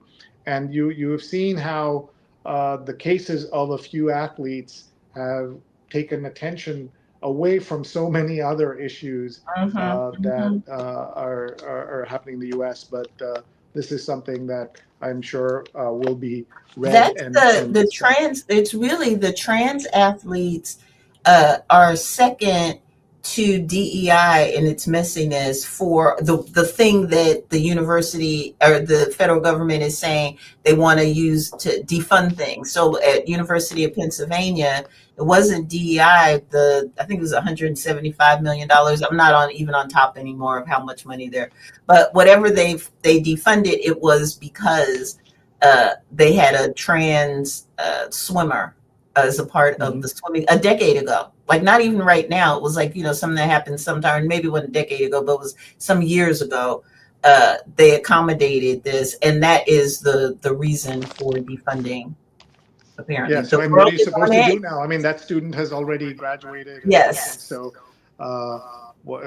here, let's just look at the Sunday Opinion cover. But before that, Pradnya, who works in the world of philanthropy, says, I recently cautioned a friend from taking a job at the Smithsonian for all of these reasons. Yeah. And that's so sad. The World on Edge, Greenland plays a leading role in Trump's expansionist dreams. The island's choices will tell us much about the coming realignment of the world. Let's see what else is here. If Trump really wanted to slow the decline in the nation's fertility rate, he would resign. That's an interesting headline. And a band of unlikely warriors is taking up arms against the chemical industry, and lawmakers are paying attention. And these are the kinds of things that anyone who cares about health would be, would say, okay, let's make America healthier. But the way they're going about it is so complicated. Mexico is becoming a place for migrants to pursue dreams of a different future. And that, of course, is a reflection on how things are changing. And one of the people who's been standing up to Trump, by the way, is the president of Mexico. And we were seeing that. Reject Trump's authoritarian fantasy. The president wants you to think resistance is futile. And that's certainly one of the issues. This is what I want to say to university leaders who are still figuring out how they want to come down on these issues. He wants you to think resistance is futile. Yeah. But we have, and one thing that's important is that we have seen that in cases where there's been major pushback, if you remember Jackie Robinson's history was removed from Yeah. Arlington in some way, it was put back. So Mhm. there are things where the pushback matters, but if you don't push back, you'll never know. You'll Not never saying know. all pushback is going to work, Right. but Exactly. we never know. Here's more about the Pope. Good Catholics were supposed to embrace gay people, but not their gayness. The complicated part of his legacy. There's a reason the world is a mess, and it's not Trump. Global economic stagnation underlines today's disarray. This, I've read this piece. This is about problems beyond Trump, but the reason it's a mess today, in part, is definitely Trump and Exactly. the Yeah. damage he has done. So by giving it this headline, these are the issues that the Times has to deal with, because everything they say and do is scrutinized, and we see that. And this is Greenland getting the world's attention, and Mexico has become a beacon for the world. Is this a headline here? The country can take up welcoming values the United States has abandoned. These are all headlines you couldn't have imagined just a few years ago, just 2 years ago. You couldn't have imagined this, but this is what is happening because of the state of the world. What we'd like to do now is remind folks that at the top of the hour at 10 a.m. Eastern, we are going to switch to the New York Times for Kids, which is aimed at kids, and we're going to have Neil's daughter join us to run the show from there with Neil. They're going to have a great conversation. And what we want to do, professors, for the next few minutes, just have you tell us a little bit more about where things are in terms of your, I'm sorry, one second. We just want to hear from you a little bit about your book and some advice to everyone who's so caught up in everything that's happening here. If you can bring us some history, some perspective, kind of leave us on, if not a happy note, at least positive ideas for the future. Sure. So what I would say is, I tell a lot of dark history in this book, because U.S. history can be dark, but overwhelmingly, what it is a story of people who come together and create institutions and create communities and create organizations and a vision of the world in different eras. Around education, they find each other, and they propose something different, and they build it. And they become teachers, and they make new curriculums, and they build new institutional entities. And so while it's a book about how we integrated, and how the ways that we integrated or desegregated or thought about integration in the US actually ended up to dismantling the thing we said we wanted to enshrine. It's also a story that would have you turn your vision, hopefully, from the federal constantly, and to start to look at neighborhoods, to look at towns and cities, to look at the people who are closest to us, and to think about how we can build an institution or institutions that we can be proud of together.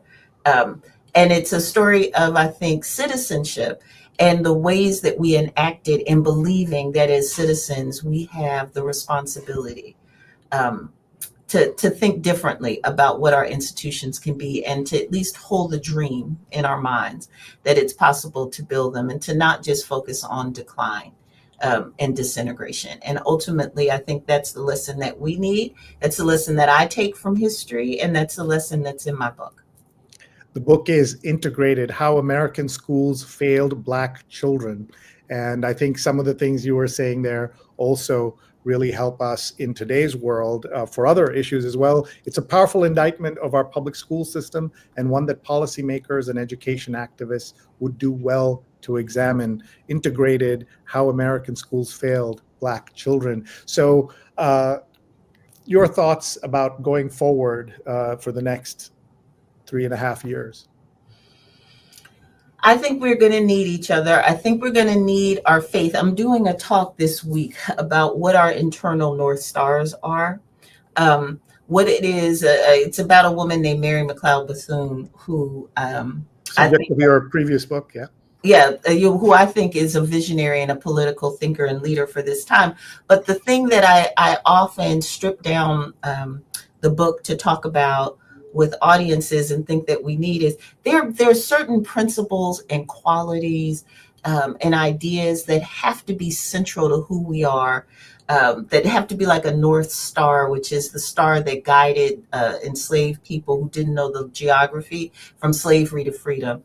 And they were guided by not knowing anything except that that star was going to lead them someplace that they wanted to be. And what those stars are for us, what those guiding lights are for us, what the things that our history, our present, our families, our beliefs teach us, we have to verbalize those. We have to make those concrete in our hearts and our minds, and to move toward them in this moment, and to not be distracted by all of the obstacles in the way.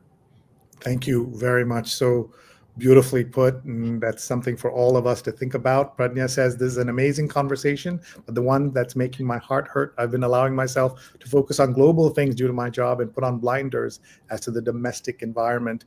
This important dialogue makes that impossible. And we wish you and everyone who is with us here today on this Sunday the very best. Thank you, Professor Rooks. Thank you so much. Appreciate you very much. Take And good care. luck. And nice to share time with y'all. thank you very much. Bye-bye. What a great conversation, Neil. It was wonderful to reconnect with Professor Rooks and to hear her thoughts, her ideas, and the importance of all of us looking for our internal North Stars as we go ahead and try to survive all the changes that are happening around us. We want to remind everyone that this is the New York Times Read Along, and we do this every Sunday, 8:30 a.m. Eastern Time. We're able to do this because of Digimentors, our company that works on social digital consulting, AI training, and we would love to work with you. If you are watching, just write to us. Digimentors.group is our website, and Sri@digimentors.group. And we want to tell you about our guest next week and the very important topic of Mental Health Awareness Month. And our guest is Neil Parekh. He will share what he has learned about his own struggles with anxiety, depression, and more recently, adult ADHD. And he's the host of a show that he's been doing now for a long time, the host of Shining Light on Shadows, a candid conversation about mental health. So this is going to be one of those crossover episodes where we're able to bring in all the great work that he's been doing on that show here with us. And so, Neil, I'm looking forward to our conversation next week. But this show isn't over today because we have another member of the Parekh family who is joining us and will be talking to us. So, Neil. Can you hear me? I want to check audio. Yeah, great. I'm using the microphone on my phone. Sorry, the Bluetooth on my phone, because our guest is going to be Emily Parekh. Emily, you can say hi. Hi. Hi, Emily. Thank you for doing this. Audio. And everyone, please know that the New York Times for Kids special section is available only on our website, digimentors.group. Look for today's section in Professor Rooks's episode. Click on there. You'll find the PDF. You can download it till noon Eastern time if you're watching this live, or before noon Eastern on Sunday. But this is a conversation, daddy and daughter, about the New York Times for Kids. The cover is Spring is Here. Sink your teeth in is the topic. So I'm going to hand it over to both of you. Thank you very much, and thank you all for watching. We'll see you next Sunday. Before you leave, Sri, I just want to make sure Emily's audio is coming through as well. Emily, can you say hi? Hi. Yes, it is. It is. You can be a little louder. Both your dad and I are too loud, but you can be a little louder. All right. Well, thank you very much, Sri. Appreciate it. And we will be taking over the show. We're going to be focusing on the New York Times for Kids. And as a reminder, as Sri mentioned, you can download the special section, the PDF, from our website. If you go to Digimentors.group and look for the New York Times Read Along. You can find the show with Noliwe Rooks and find the PDF there. Here's the ticker for that. But you have to download it before noon Eastern time. So let's make sure you do that. So I will go ahead and Emily, you can step back just a little bit. I'm going to turn the camera on her. There we go. Whoops. Need to switch the camera. Give me 1 second. Let's see here. That's all right. Let's see. Facing front. There we go. That should do it. And let's see if that works. There we go. There's Emily. And I will turn off this camera and we'll turn the discussion to the New York Times for Kids. And I will ask folks in the audience to make sure to tell me if I have any issues with the audio before we start. And let's see who is commenting already. We have, let's see, and Ron Thomas said it's a master class talking about the read along, and Carrie Douglas said, thank you. Dr. Tachi said, fantastic conversation. Thank you, Emily, for keeping yourself in frame. Rose said, fascinating and provocative conversation. And Dr. Tachi said, hi, Emily. So, Emily, can you say hi back to Dr. Tachi? Hi. Dr. Tachi's in Florida and is a previous guest on the show. Deborah Kerr says, welcome, Miss Emily. Happy to be here for your second hosting of the New York Times Read Along. Your grandmother says hi. Hi. Hi, Emily, my dear granddaughter. Ron Thomas says hi. This is so cool. So let's go ahead and talk about the issue. So this is the spring issue. It says spring is here. And some of the specific pieces, what you need to know about measles, stuck in space, the perfect fruit to eat, how people immigrate, and hey, adults, hands off our Pokemon cards. So let's see what it has. It starts off with, and they don't usually do this, a full-size crossword. Are you ready for a challenge? Try your hand at this full-size crossword made by kids. So that is interesting, and they have an interview with the kids behind the puzzle. But this I thought was interesting, Emily. The first, their news article, for children of undocumented immigrants, everything feels uncertain.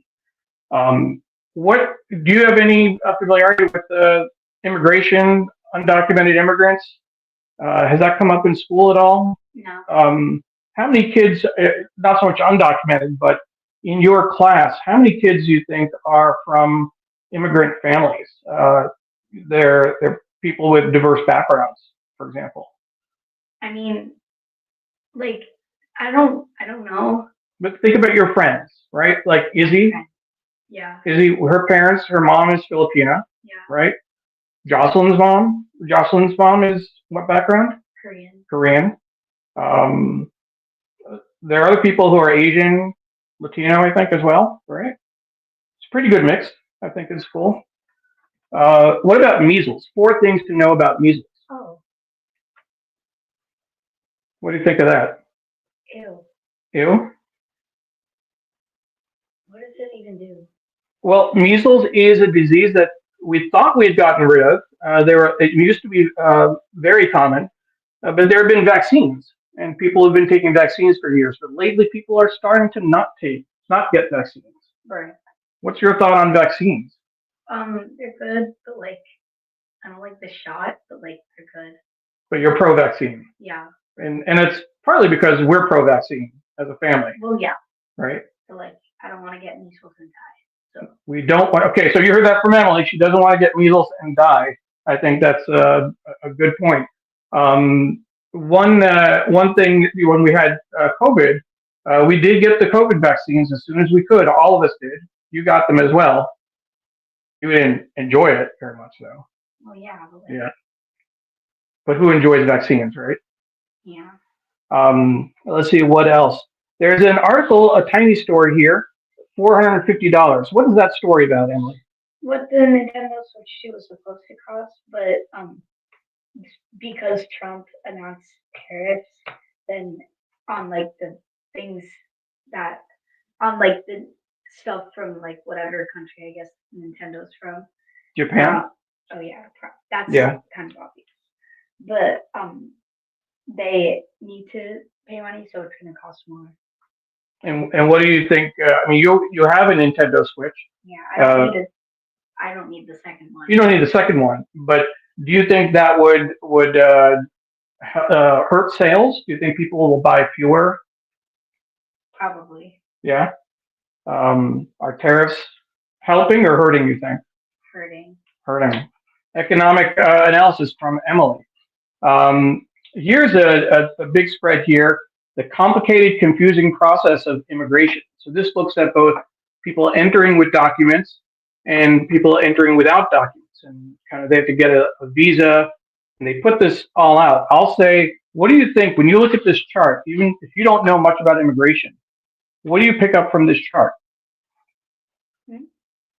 Oh, it kind of shows you how to immigrate somewhere. Yeah. Like it's saying like how you can do it. Like try this at home, kids. Well, Immigration. not quite try this at home, but it's more, immigration is in the news. It's trying to explain to kids what people have to go through to get a visa, to get citizenship, to go through the whole process. It also talks about what is deportation. Have you heard of deportation in the news about people getting deported? Yeah. Yeah. It's been just recently there was a thing in the news where a family who's I think the mom and dad may have been undocumented. I don't know. I don't remember exactly, but their 2-year-old child who was born in the States was deported as well, and they were a U.S. citizen. Oh. I mean, they shouldn't have really been deported, but where would they have gone if their parents were deported, but they weren't? That's a good point. You know what? In the first Trump administration, when people were coming across the border, they were separating kids from their parents. Why? That's a good question. One of the things that Sri says often is that the cruelty is the point. That the Trump administration has been cruel from the very beginning. Yeah. And they kept people in like detention centers, immigrants. Why? That's a good question. That's still something I've not figured out. Here's an article about 286 days in space. These are astronauts, and this is actually like a graphic novel that they've shown it. That what happened when 2 astronauts went into space for 9 days and got stuck there for 9 months. What do you think about showing the news as a graphic novel? Do you read graphic novels? Not really, but You have in the past, though. yeah, but I don't really read that many graphic novels. No. But it'd probably make it easier to understand. Yeah. Do you think this article as a graphic novel is more interesting than, for example, this article on children of undocumented? Yeah. Yeah. I didn't even read that. You didn't read the undocumented one. Are you more likely to read this? Yeah. Why? Because the pictures. Pictures. I think it's a good time to do a shout out for the graphic history of hip hop. I'm like, can you get that from that? Well, yes, but it's a graphic novel, and I actually have a picture of you reading it. This is the graphic history of hip hop that Walter Grayson and Tim Fielder did. You actually looked through this one day, didn't you? Yeah. Yeah. Are you displaying the pages now? Yeah. Right. Well, graphic novels are easier to read, as you just said a few minutes ago. What about this? Coming soon to a fruit bowl near. That's okay, Emily. Coming soon to a fruit bowl near you. Yeah. This is a thing of combining fruits, right? They've existed for a long time. What's they? Cotton candy grapes. Cotton candy grapes. Do you like cotton candy grapes? They're not as good as the normal grapes. They're not as good as normal grapes. Yeah. Why is that? I don't know. They're like too sweet. Cotton candy grapes are too sweet. So you can combine different fruits. This talks about picking the perfect parents as fruit, mash them up, not literally, plant the seeds, taste and tweak, and time to grow. But it's not always a good thing to do. Is that what you're saying? They don't always get it right? Well, yeah, but like, I don't know. It would be kind of fun because you could just mix up random fruits and see what it makes. So you're a bit of a experimenter in the kitchen yourself, right? You like to mix up different drinks? Maybe. Maybe. That's a yes. But whenever I get them, you're always like, "Oh, can I have one?" What, So, to try like, your drink? Yeah. Yeah. No, if I like made something, you're like, "Oh, can I have some?" Yeah. Well, I want to try it. Yeah, and then after you try it, you're like, "Can I have a glass?" What kind of drinks have you mixed? I made like a Shirley Temple one time, and then you and Mom started drinking all of the like juice that was in the maraschino cherries. Yeah. So Are there other things you've tried to mix in a drink? What kind of juices do you put together? I don't really put together. You put together juice. I do. I mix Fresca and fruit juice. But you've done what? Pineapple juice, right? And Yeah, that was just so that it would look cool. oh, so you do that with friends, right? Don't you take? Okay, so you put some drinks together and then take pictures. This is off. Okay, so we've been shut down, folks. Apparently, Emily's drink mixing is off topic, so we'll need to get back to the paper. Is that what you want to do? The centerfold is fruit. What fruit to eat now? Their sweetness is like all the way over here. Cotton candy grapes? Not normal. Okay, so this chart is looking at a number of different fruits, and it's rating them on a scale of sweet and tart. We have strawberries, kiwi berries, nectarines, but Emily went straight to the cotton candy grapes with the sweetness level all the way to the top, and the tart pretty low. And you said that's too sweet, right? What else? Not normal. What else do you see on this? So there's some fruits on this side that I think are strawberries, kiwi berries, nectarines, pineapples, things that are familiar. But no, but these are now the mixes, I think, right?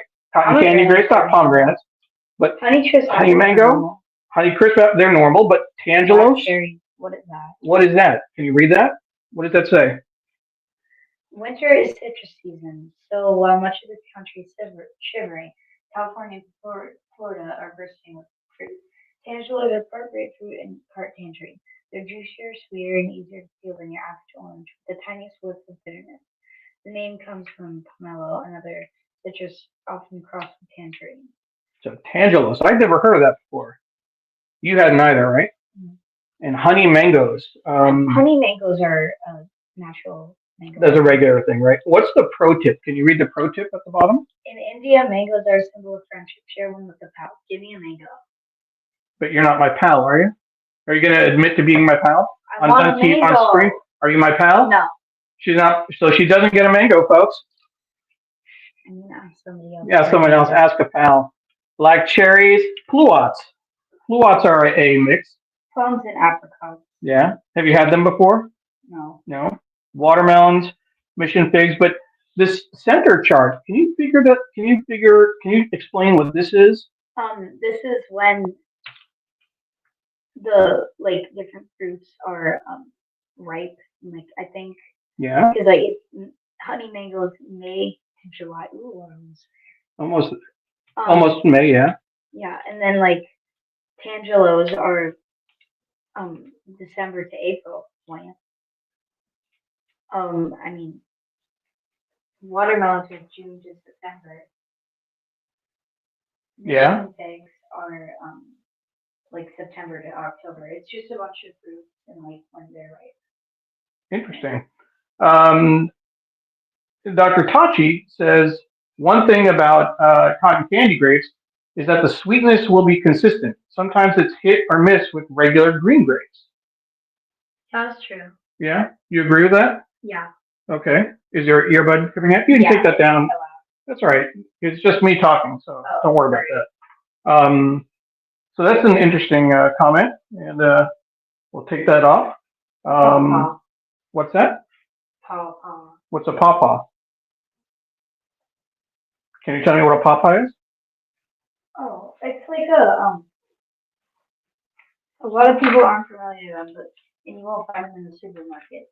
But in the Midwest or East Coast, they grow in the wild, and sometimes we find a farmer's market. Slow it down. Read a little slower. a lot of people aren't familiar with them, and you won't find them in the supermarket. But in the Midwest or the East Coast, they grow in the wild and sometimes be found at farmers markets. Those are They're pawpaws. just like, I don't know. I guess they smell bad, according to that. Interesting. I've never heard of them before myself. Me neither. So that's interesting. All right, let's turn the page. Let's see what else is in the New York Times for Kids. The opinion section. I like looking at the opinion section. First, just scan through. What is the age range for most of the people they've quoted there? Oh, and we're saying, so Dr. Tachi's saying it's hard to hear you. You might need to move your hair. Dr. Tachi, is it easier to hear Emily now? Emily, say something. Something. Of course, she said something. Hopefully that's a little bit better, but we'll keep It's a going. bad angle. You're right, it is a bad angle. Where do you want it? Lower? Higher? I don't know. You tell me. We'll look at the paper. So They're all 9 and 10. they're all 9 and 10. Okay. And so, Dr. Tachi, let me know whether it's the volume is better or if anyone else watching. We rely on your feedback to make sure that things are going well. So what are some of the opinions that people have here? Can you read a few? Just pick one at random. Have you ever had a gross school lunch? Well, I have. Yeah. Our school lunch has 3 options: a sandwich and 2 other foods, like bland burritos and weird rice. In my opinion, we should have a 4th option that is good food, like pizza. Kids should be happy. Kids will be happier and less hungry. All right, so they're talking about We have a lot sandwich of options. and foods and bland burritos, weird rice, but they want pizza instead. What is your what are the options around at lunch for you? We have a lot of options. Most of them aren't that good, but there's like So I mean, we actually no, I think we got rid of that. We have orange chicken, but they changed it like for some reason, and now it's really bad. Do they have healthy food at school? They they do. I think there's like a salad bar, but the stuff in there has been there for like a long time. Do people eat the healthy food? No, No. but they're what like we're required to get it, so it's kind of just wasting food. Like if you're not gonna eat it. Now you bring the lunch from home. Yeah, I usually. haven't bought lunch since 4th grade. Yeah, which is generally better, right? And you also don't have to wait in line to get it when you get to the cafeteria. Like if you're the last class, then you'll spend 15 minutes in like if it's a good thing, you'll spend 15 minutes in lunchtime, and our lunch is 30 minutes. And what's interesting is that, and I volunteered in your school once in the cafeteria. When you go into the cafeteria, you have to sit at your table. You're not allowed to get up. Yeah, we're not. Or else Right. He's gonna yell at us. Someone's going to yell at you. You walk through the cafeteria line if you didn't bring your food, and then you go sit at your table. And then if you need something, you have to raise your hand, and someone will come over and bring you plasticware, napkins. When I was volunteering, we helped the little kids open their juice boxes or yogurts or whatever. If you need to go to the bathroom, you need to ask permission. And yeah, I need to take a boy. Even though the bathroom, you can literally take a bathroom from the. You take a boy with you to the bathroom? Well, I mean, if you're a boy, you take a girl. To the bathroom? Yeah, but you can see the bathroom. Not in the bathroom. No. They wait outside. They wait outside, but I don't know. But you can see the bathroom from the cafeteria. Yeah. So that's not really. Because they don't want people hanging out in the bathroom during lunch. Yeah. Right. Like, And they have to limit it. We want to eat. What do you think we're gonna? Well, I think that they're worried about what people are going to do in the bathrooms. If they're going to, I mean, One of the they could get into fights. One of them was vandalized, really? Yeah, the 6th grade girls' bathroom. I think it got fixed, which is good because that was the best bathroom. What do you mean by vandalized? What happened? I don't know. Somebody like wrote on something. Do you know what they wrote? No, I wasn't the person who vandalized. Not that you know, no, but so no one said what they wrote. You don't. No, it was just like it has come to my attention that the 6th grade girls' bathroom has been like something. I don't know. Interesting. There are 2 more articles left. Or do you want to look at a few more opinions? Sure. Let's see what else they have. I think kids should have pets to keep them company when they are home alone. Which one is that? Okay. I think kids should have pets to keep them company when they are home alone. Some kids have to walk home after school, and there's no one home when they get. A pet would keep them company. And if you have allergies, you could get a fish and have a conversation with it. They're great listeners. Well, there are several things we can talk about with that opinion piece. Where would you like to start, Emily? You should give me a ride. This has nothing to do with a ride to school. Yes, it does. When they walk home. Okay, And they They walk. have nobody there. They walk home. What about the pets angle? Which of the various? Get me a pet. I was going to say which of the various pet references you want to go to. So you want a pet, but this is about having no one home when you're alone, and I'm always home when That's happened to when me you come before. home. I came home and then I needed to unlock the door. I don't think you've ever come home alone, Emily. Yes, Or once, I have. maybe once. Like one time, a few times. You have been like at some business trip and mom was at the grocery store. Oh, mom was coming. Okay, but very rarely. Usually I'm home Yeah. or mom's home. But you should still get me a pet. You still want a pet. What about the pet that you did have? What pet did you have? My fish. Your fish? A beta fish, right? Yeah. You had it from 2nd grade to 4th grade, or Yeah. something like that during the pandemic. What did you used to do with your fish? Do you remember? No. You used to read to it, Oh yeah, I used to teach him math. and you taught your He fish learned math. 1 plus 1. You learned 1 plus 1. How did you learn 1 plus 1? I wrote on his tank. Yeah, I looked it up. It's like healthy it's healthy. to keep them not bored. And he would. No, I was in 2nd grade. You were in 2nd grade. It was cute. You have to admit. But yes, I know you want a pet. You did a slideshow with how many slides? 100. 100 That slides. was in 4th grade. Yeah. Did it work? No. No. We didn't get you a pet, did we? And we have a couple other comments. Your grandmother says, Emily, great presentation. So what do you say to Grandma? Thank you. And then Walter Grayson is saying, the eternal debate, should we have a pet? He acknowledges that that's an issue. And Deborah Kerr says, thank you, Emily. Thank you, everyone, for watching. We appreciate it. We're almost at the end of the section. You want one more opinion? Sure. What's another one you want to look at?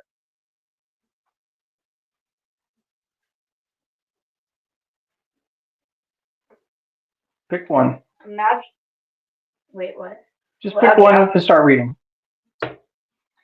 I read that kids in New York got to go to a tasting kitchen where chefs serve them food stuff. They give their opinions, and it's 75% of kids like something it's put in school. I think we should do that too. School lunch is more likely to be eaten if kids choose it. That's true. It's true. That's another, the second school lunch. We're just looking at randomly. We looked at 3 or 4, already 2 opinions about school lunches. These are all in the same class. They're from Robin Carrier's 4th grade class from Jessup Elementary School in Cheyenne, Wyoming. You're right, Emily. So this is good. That's why they're all 9 and 10.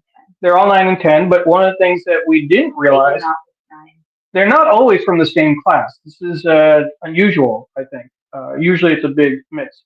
So this is a little explainer. So this is the importance of looking at a page and reading all the way to the bottom, looking at the notes. Read that note for us, will you? For this issue of the New York Times for Kids, we did a virtual visit with students in Cheyenne, Wyoming. My colleague Laura and I talked about I talked to the students over video chat about the difference between a reported article and an opinion. Then we asked them to write their own opinion. They wrote about all kinds of subjects, including keeping wild animals as pets, signing your books, and catching leprechauns. Here are short excerpts. Short excerpts from that. So they talked about the writing. Have you written the difference? Have you had different writing assignments where you write about opinions and have you written? We used to call them opinion essays. Now we call them argument essays because it sounds more professional. So basically, you're like given a topic, and then you need to choose which side or Okay. something, or like you're given like we did one about technology where you choose technology and say if it's good or bad. Is this the one you wrote about AI? Yeah. Yeah. What did you say about AI? I said that generative AI was bad Why? because, well, I mean, my specific claim was bad for like children because it can support like biases that don't exist, it like or like stereotypes. It can wait. Let me think. It can cause them to make bad decisions, and it can like I don't remember. I think it was like Well, you talked about people using AI, right? You had some examples of people developing a relationship with AI, yeah, right? Wasn't there an example of someone who thought they were talking to a therapist, but they weren't, yeah. right? That was the cause them to make that decision. Yeah. And so in terms of other writing assignments, you're working on a creative project with several friends. Yeah, but we kind of forgot about it. No, you haven't worked on it in a while, We but haven't worked on it in like a month. okay, but what is this project? Well, we were supposed to be writing a book. Yeah, We're 87 pages in, yeah. and we have like 25,000 words, I think. So you and your friends are using Google Docs to write a book. You also, in addition to writing the book, you have a separate document that kind of maps out the plot and like what you want to do with the book, right? Well, we have the actual like document, we have the planning document, and then we have a Canva where we do like the things that would need like drawing. Can you give us a quick synopsis of the story of the plot?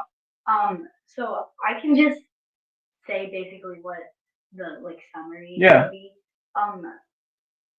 Sage Galagos ran away when it was basically so Sage ran away because her dad was taken by the government because the government is bad, like in the book, and then because he like was wearing a cross and that's not allowed. So so he was executed, and then her mom like just left. So then she ran away into the forest, and then she met Kai, and Kai was kicked out because they came out as non-binary, and then their parents were mad, so they kicked them out, and so then they went into the forest, and then they met Sage, and then they both like did stuff for a bit, and then they found a rebel group who's rebelling against the government, and yeah, they're rebelling against the government now. Yeah. And doing stuff. This is a book that you're writing with your friends. Yeah. Which is pretty cool. I think it's cool. I don't know. It's like we haven't worked on it in a while. You'll get back to it. I'm sure. A couple other comments that have come in. Just want to bring in Ron Thomas said everyone should have a pet. Oh boy. More people saying you should have a pet. I don't want her to have a pet. We've gotten away from that. So yeah, Ron, you mean another friend, just so you know. Here we go. This article: can't get your hands on the newest Pokemon card? Blame grown-ups. This is you haven't been like so into Pokemon, but a little bit, right? You Not looked really. a couple years ago. You looked at like just a little bit. You're familiar with them. I know what they are, but Yeah. like I'm not like. So this is something about. Let's see. I think that the adults bought more toys last year for the first time. Adults bought more toys for themselves than they did for kids. The trend is so common, there's even a name for it: kidulting. And sure, hobbies are fine, except now in the case of Pokemon, grown-ups collecting is becoming so extreme, it's elbowing kids out. That's interesting. That's kind of interesting. It's kind of mean, kind of interesting. Let's see this. The last page is actually an ad from the New York Times. What's that quote? Can you read that? People should stop hunting tigers for fun and for medicine. Imagine if you were a tiger free in the wild, and then boom, you were shot for your fur. How would you feel? And that was by Joseph T., 10 years old. And this is an illustration of a tiger by Sophia, who is also 10, Sophia G. Any thoughts on hunting tigers? It's bad. Yeah. Hunting tigers is bad. Hunting tigers is definitely bad. So this, I wanted to remind folks, and I added the name to the screen. Oh, This was, so famous. you're a little bit more famous than you were before. But Emily Parekh was our guest today. This is the last Sunday of the month where the New York Times has a special section called the New York Times for Kids. And Emily can display that real quick. It says at the very top, editor's note, this section, one second, should not be read by grown-ups. But of course, we read it and go through it because there's a lot of interesting content. That's the cover with a number of strawberries. As a reminder, you can see the ticker on the bottom. You can get the PDF of the New York Times for Kids. Emily is doing a good job pointing to it. You can get a PDF for free from our website until noon Eastern time today. So definitely encourage you to check that out. I shared links earlier in the chat. Click on that link and download before we take it down. We do it by special permission from the New York Times to share that with you. So, but that has been our conversation with Emily. Emily, any last thoughts before we say goodbye? Not really. No last thoughts? Yeah. All right. Well, let's see if I can turn the camera around. It's a little bit trickier with the way they've changed the app. There we go. So this is Emily and me, and we want to look that way. That's where the camera is. Let me get you in the shot. This is Emily and me saying goodbye. Thank you for joining us. A little lower, a little higher? Wait, no, a little lower. I'm standing on my tiptoes. Oh, I didn't know you were sitting on your tiptoes. I'm sorry, Emily. How's that? Emily and I saying goodbye. Hopefully you'll join us next week. And as Sri mentioned before we signed off, I'm going to be the guest next week. I'll be talking about what I've learned about mental health. Well, would you want a conversation about mental health? Yes, that's the show that I produce twice a month. I'll be talking about what I've learned over the last year. May is Mental Health Awareness Month. And I was recently diagnosed with adult ADHD, so I'll be sharing about that as well. Thank you very much, and we appreciate you joining us and sticking around for this last half hour. We will see you next week. Thank you. Bye-bye. Bye.